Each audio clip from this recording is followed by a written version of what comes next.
Deus nos ama muito e o seu maior interesse é nos tirar de uma vez por todas deste mundo cheio do pecado. Mas como Deus planeja nos tirar deste mundo? Será que Ele quer destruir por completo este mundo, matando tudo e todos, para nos levar para o céu?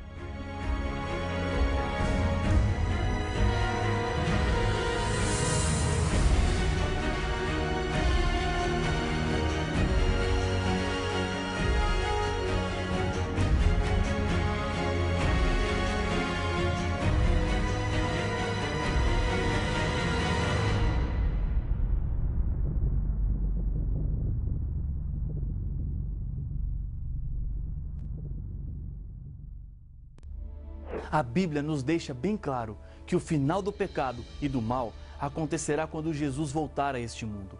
Em mais de 2.500 textos, essa verdade é repetida. Na oração do Pai Nosso, ensinada por Jesus, essa realidade é apresentada quando dito: venha o teu reino.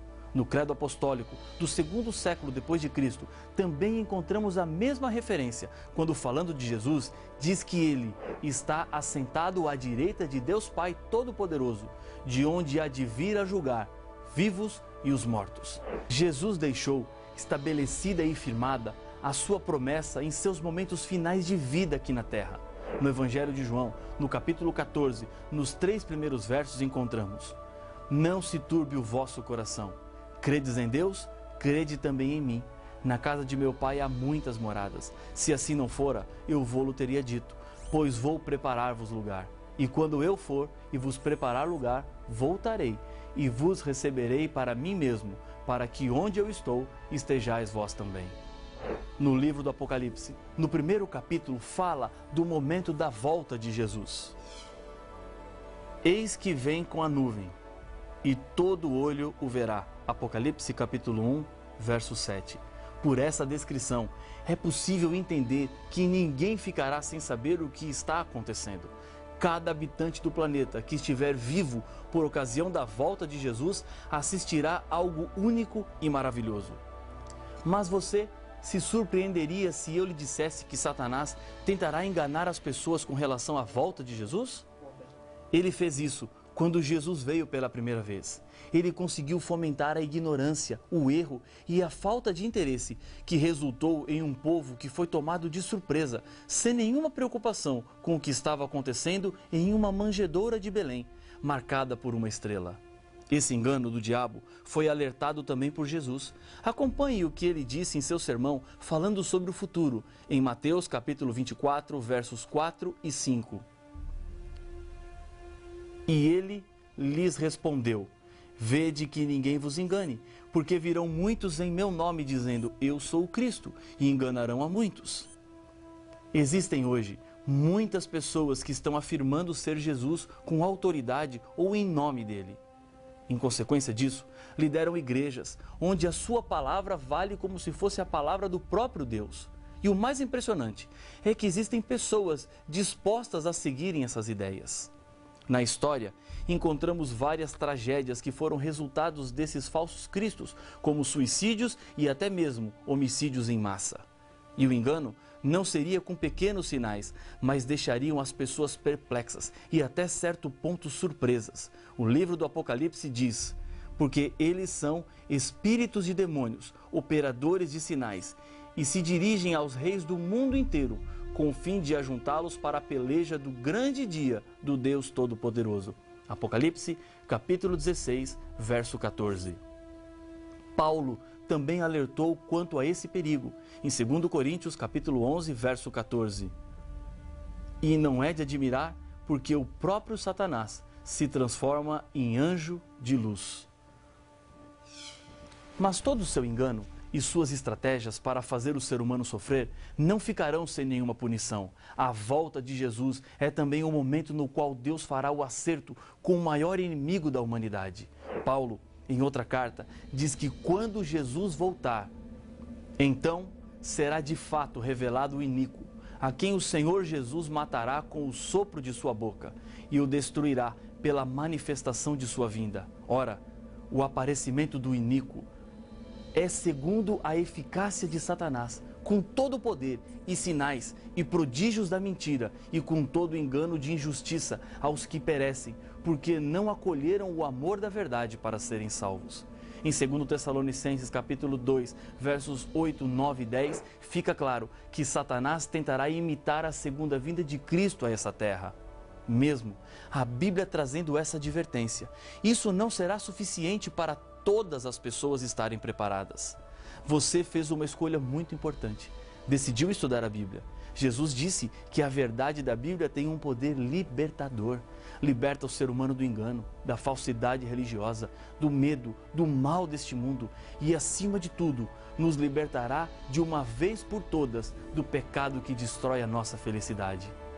Quando Jesus voltar, Ele não virá secretamente como foi a sua primeira vinda a este mundo.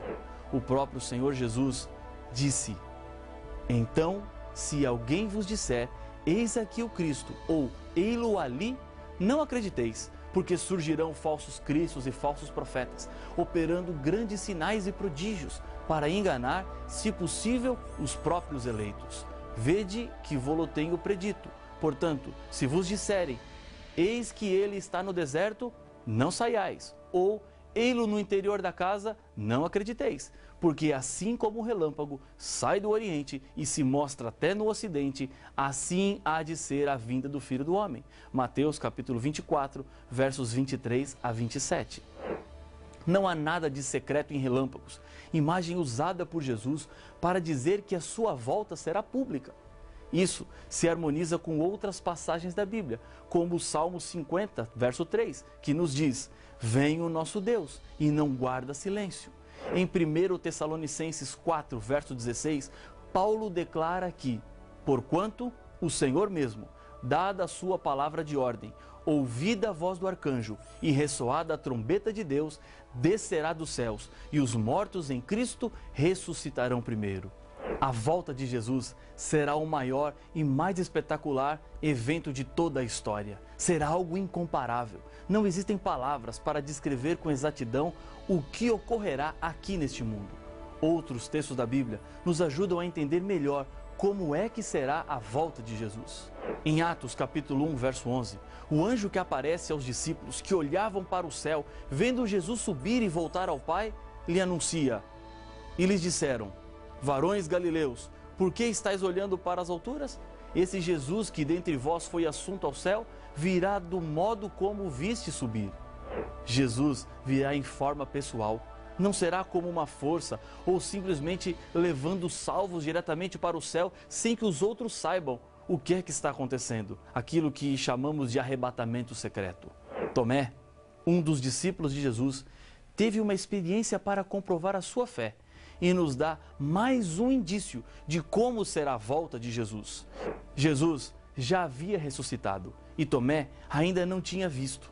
Mesmo diante dos testemunhos dos discípulos, Tomé não aceitou prontamente. A Bíblia apresenta que disseram-lhe então os outros discípulos: vimos o Senhor. Mas ele respondeu: se eu não vir nas suas mãos o sinal dos cravos, e ali não puser o dedo, e não puser a mão no seu lado, de modo algum acreditarei. João, capítulo 20, verso 25. Uma semana depois, Tomé encontra-se com Jesus, que lhe convida: põe aqui o dedo e vê as minhas mãos. Chega também a mão e põe-na no meu lado. Não sejas incrédulo, mas crente. João capítulo 20, verso 27. Jesus virá corporalmente. Quando ele ressuscitou, estava em seu corpo e é desse mesmo jeito que ele voltará para buscar os seres humanos fiéis que desejaram e escolheram viver a eternidade ao seu lado. O livro do Apocalipse diz que: eis que vem com as nuvens e todo olho o verá. Apocalipse 1:7. Jesus virá de forma visível e todos verão. Não haverá pessoa que não perceberá que Jesus está voltando. Essa promessa vale também para aqueles que nunca enxergaram nada e em sua vida, pela primeira vez, verão a volta do Senhor Jesus. Em sua primeira vinda à terra, Jesus veio sozinho do céu, no ventre de uma mulher. Mas isso não é o que acontecerá na segunda vez, porque Jesus nos diz: e ele enviará os seus anjos, com grande clangor de trombeta. os quais reunirão os seus escolhidos dos quatro ventos, de uma a outra extremidade dos céus. Mateus capítulo 24, verso 31. A segunda vinda de Jesus é o ponto alto do plano da salvação que Deus traçou para resgatar os seres humanos das garras do mal. Da mesma forma que, quando compro alguma coisa e pago e peço para que aguardem para que depois eu venha buscar, Jesus nos comprou com seu sangue. Ele quer que sejamos guardados entre os seus salvos enquanto Ele está preparando moradas no céu e finalmente Ele voltará para nos buscar, porque a salvação já está paga. Os anjos de Deus recolherão todos os fiéis dos quatro cantos do mundo e neste dia também será o momento do acerto de contas com Deus. No Apocalipse capítulo 22, verso 12, João nos diz que com a volta de Jesus, ele dirá: "E eis que venho sem demora, e comigo está o galardão, que tenho para retribuir a cada um segundo as suas obras." Naquele dia não haverá desculpas. A tendência de esquecer as nossas responsabilidades é percebida em muitos aspectos das nossas vidas. Grandes esforços são feitos em muitos tribunais para tentar inocentar um criminoso culpado. Algumas das desculpas dizem que ele não pode ser responsabilizado pelo que fez, pois quando era criança foi abusado e por isso tem esse comportamento agressivo. Quando dois carros batem, na maioria das vezes gera-se um impasse em quem é o culpado. Um sempre quer colocar a culpa no outro. Não está distante de nós o dia em que cada um dará contas de si mesmo a Deus. Diante de Deus, não podemos justificar as nossas culpas e nem querer colocar a culpa em alguém. Você precisa abandonar o que hoje está lhe afastando de Deus. Ele te chama para uma nova vida aqui na terra e assim, Ele quer lhe preparar para o dia do grande encontro. Será um momento de muita alegria, um dia maravilhoso para os salvos. Isaías, falando sobre esse dia, nos diz que tragará a morte para sempre, e assim enxugará o Senhor Deus as lágrimas de todos os rostos, e tirará de toda a terra o opróbrio do seu povo, porque o Senhor falou. Isaías capítulo 25, verso 8. Momento do reencontro com pessoas queridas, mães com seus filhos, filhos com seus pais, pessoas que foram separadas de nós por causa de tragédias, abraços carregados de saudades, mas ao mesmo tempo comemorando um tempo de paz e alegria que nunca mais terá fim. Eu quero encontrar algumas pessoas que deixaram marcas positivas em minha vida, mas que por causa da morte já não estão mais aqui. Será o fim de todo o mal. Para aqueles que não se entregaram, a volta de Jesus, ao invés de ser um momento de alegria e comemoração, será um tempo de choro, angústia e medo. Diz a Bíblia que na volta de Jesus, e o céu recolheu-se como um pergaminho quando se enrola. Então, todos os montes e ilhas foram movidos do seu lugar. Os reis da terra, os grandes, os comandantes, os ricos, os poderosos e todo escravo e todo livre se esconderam nas cavernas e nos penhascos dos montes e disseram aos montes e aos rochedos: "Caí sobre nós", e escondendo-os da face daquele que se assenta no trono e da ira do Cordeiro. Apocalipse capítulo 6, versos 14, 15 e 16. A diferença entre esses dois grupos está determinada pela sua aceitação ou não de Cristo Jesus como seu Salvador. E eu quero neste momento lhe convidar a aceitar Jesus. Talvez você esteja se perguntando: o que envolve aceitar Jesus? São duas coisas que a partir de agora farão parte da sua vida. Primeiro, aceitar Jesus significa reorganizar sua vida de acordo com a Bíblia Sagrada. Jesus deixou isso bem claro no Sermão do Monte, quando disse: "Todo aquele, pois, que ouve estas minhas palavras e as pratica, será comparado a um homem prudente, que edificou a sua casa sobre a rocha, e caiu a chuva, transbordaram os rios, sopraram os ventos, e deram com ímpeto contra aquela casa, que não caiu, porque fora edificada sobre a rocha. E todo aquele que ouve estas minhas palavras e não as pratica, será comparado a um homem insensato, que edificou a sua casa sobre areia. E caiu a chuva, transbordaram os rios, sopraram os ventos, e deram com ímpeto contra aquela casa, e ela desabou, sendo grande a sua ruína." Mateus capítulo 7, versos 24 a 27. Segundo, aceitar Jesus significa obediência às leis de Deus. No mesmo Sermão do Monte, Jesus explica que Nem todo o que me diz Senhor, Senhor entrará no reino dos céus, mas aquele que faz a vontade de meu Pai que estás nos céus. Muitos naquele dia hão de dizer-me, Senhor, Senhor, porventura não temos nós profetizado em Teu nome, e em Teu nome não expelimos demônios, e em Teu nome não fizemos muitos milagres? Então lhes direi explicitamente, nunca vos conheci, apartai-vos de mim, os que praticais a iniquidade. Mateus capítulo 7, versos de 21 a 23. Depois de sua volta, Jesus tem preparado para os salvos uma nova vida perfeita. A Bíblia diz, e lhes enxugará dos olhos toda lágrima, e a morte já não existirá, já não haverá luto, nem pranto, nem dor, porque as primeiras coisas passaram. Apocalipse capítulo 21, verso 4. O que é que torna o céu tão atrativo?